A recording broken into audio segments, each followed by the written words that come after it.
Okay, let's talk about the Buffalo Bills, who once again have to ask themselves the question, how do they get to the point where they can beat the Kansas City Chiefs in a big game? Once again, they were close. I mean, they are right there. There's a lot of teams that keep losing to the Chiefs. The Bills can at least hang their hat on the fact that they at least make these close, right? They seem to be right there. The 13 seconds game obviously being the big example. Missed field goal, which Chiefs probably would have, they had a good chance to win that game. You'd think the Chiefs would be, still have a good win percentage after, even if that field goal went in. But still, that was a close game. And then this one, if Dalton Kincaid just makes that catch, it's adding to the list of kind of heartbreaking finishes. But the Bills don't want to hear me talk about that. They want to hear me talk about how can they get better. So, well, let's get into it. Where are they at right now? And also, they have to make sure they avoid getting worse. First, if we look at cap space, as of right now, they're projected to have negative $9 million in cap space. Now, usually the projected cap number goes up a little bit, so I think they'll actually have some money to work with even if they don't cut anybody. But of course, they're going to have to sign players. They're going to have to sign free agents. So they're going to have some restructures, right? Which is essentially, if you don't know how it works, if let's say you have a player who's projected to make in the next 2 years, they're projected to make $20 million a year. Instead of just paying them $20 million each year, you can do something where you structure the contract in a way where their cap hit is like, $5 million for next year, and then it's $35 million for the following year. And in fact, you could even push it down to future years where that player isn't even playing. In doing this, you have to convert it to a signing bonus, so the player would actually get their money earlier, but that's actually a disadvantage for the organization because they want to have the money in their pocket, not someone else's. So that's where that's kind of the game there. But okay, let's look at the upcoming free agents. The number you see next to each of these players' names is going to be how many millions of dollars they're going to be projected to get in free agency. Some of these are like PFF has a big board. They give estimates on what they think will happen. And then for the ones that they don't have, I filled in the blanks. So Amari Cooper and Rasul Douglas, PFF saying they're going to make a decent amount of money. And Amari Cooper, I don't think hit the way they hoped he would. I think they were hoping for a little bit more with the draft stock they gave up for him.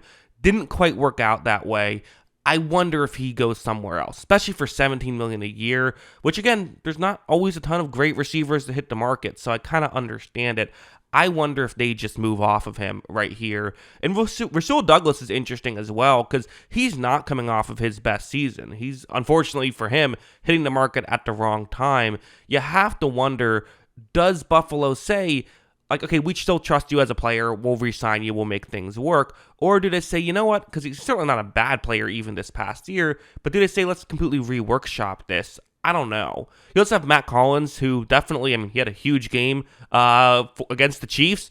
We saw Gabe Davis get a bunch of money when he had a big game against the Chiefs. That was a little bit after he had that game, but he had the 4 touchdowns in the 13-second game. Some other players, Damar Hamlin, Dwayne Smoot, Austin Johnson. There's some other players, but these aren't everybody I've listed as well. But I think the big ones are Amari Cooper and Rasul Douglas. They might have to just let them both walk. That's certainly possible. For players they could cut, they could save $8 million for Von Miller. He's really the only option. He's the only guy, and part of the issue with when you do decide to kick the can down the road and restructure contracts, if you do that, then you're in a situation where it then becomes very difficult to get rid of some of these contracts. So some of the contracts they already just kind of can't really get rid of cap space wise.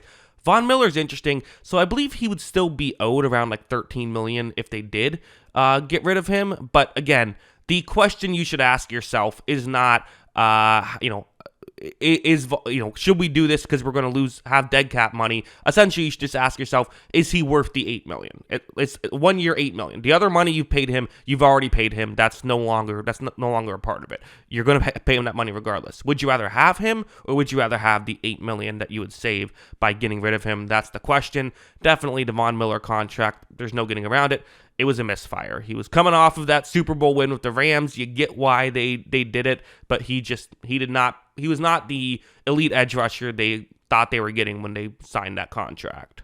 Really, draft picks, I think it has to be what you look at here if you're a Bills fan. And you see the draft capital they have. So they have an extra second round pick that they got. And it's the Vikings second round pick that they got from the Stephon Diggs trade, which seems weird because they famously traded for Stephon Diggs from the Vikings, but the Texans had the second round pick of the Vikings, gave it to the Bills for Stephon Diggs. So the Bills have an extra second. They don't have a third. They have an extra fourth, and then they don't have a fifth or a seventh. So not a ton of draft picks. Only 6 draft picks as it stands right now. We'll see if they get any comp picks. Haven't gotten into the weeds and how where we're at there.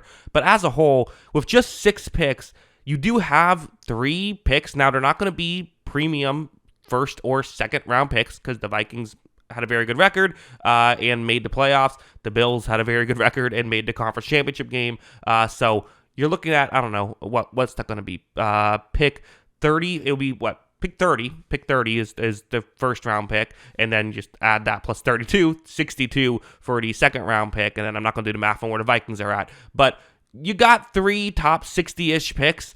I mean, you got to think you can help out that. In my opinion, I think the coverage unit is something that could use some help. I do think, I don't hate this pass rush, although it didn't play great against Kansas City, I would say.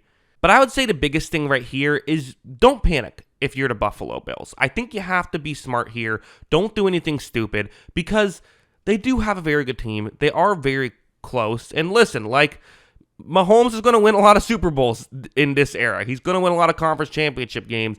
I think about the Pittsburgh Steelers, who won 2 Super Bowls in the Brady era, despite the fact that they never beat Brady. Sometimes you just got to hope that you get a down year, and the down years will happen, okay? It doesn't feel like they can happen now. They have happened before. We saw the Bengals beat the Chiefs, right? And that was the 13-second game, or year, I should say. Personally, for me, I'm not signing Amari Cooper. Maybe I would consider Douglas, but I'm not doing anything crazy. I do think I move off of Von Miller at this point, and with the draft picks, you just got to nail those. You got to hit on some of those picks, because the good thing is, the Bills have a really good team. Sure, the cap situation isn't great, but they're already really good. You have Josh Allen, which that's the first part, getting a quarterback who can compete with Mahomes. Again, usually does not end well in the playoffs, but he's played well in those games for the most part. You have a receiving core that is deep.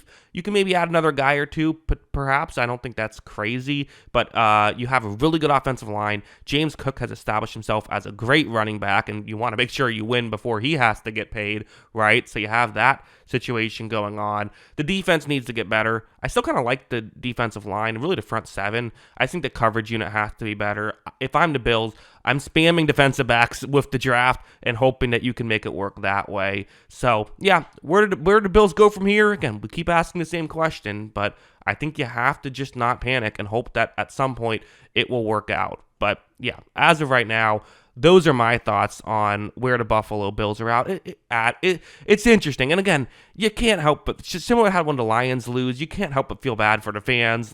They're right there. And what sucks, too, if you're a Bills fan, is I went through this. I'm a Tampa Bay Lightning fan, and there was a year where we kept losing in the conference championship year after year, and we made a Stanley Cup, and we lost that. And when you keep getting so close, it's almost more frustrating as a fan. You think that would still be pretty cool, even if you're not winning the Super Bowl, but it almost becomes more frustrating because the Bills could beat the Chiefs by 1,000 in the regular season, and no one's going to care. They could be undefeated in the regular season, and everyone's still going to be like, yeah, but what happens when you get to Arrowhead? Can everything go well? Usually it doesn't, but we'll see. Those are my thoughts. What are yours? Let me know in the comments below. Always love hearing from y'all. And of course, as always, thanks for watching.